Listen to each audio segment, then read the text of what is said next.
the I'm really perplexed by the division, and I wonder how we're going to react.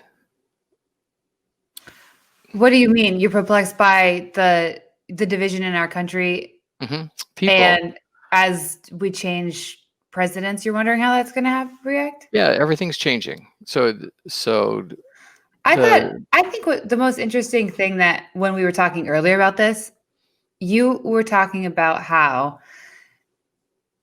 people mourn for people in their lives who die that brought almost only horrific things.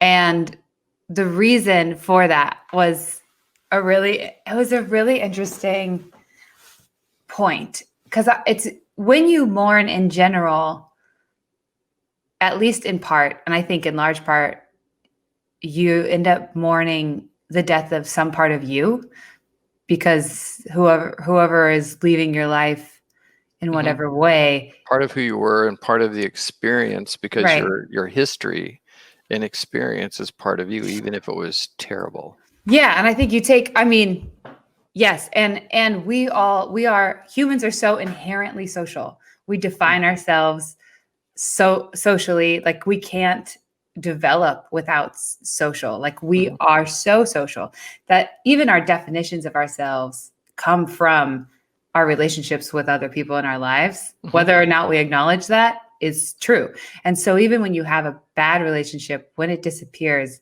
there's so much sadness around that. And I think it's this like sudden uncertainty of at least that part of who you are. I don't know.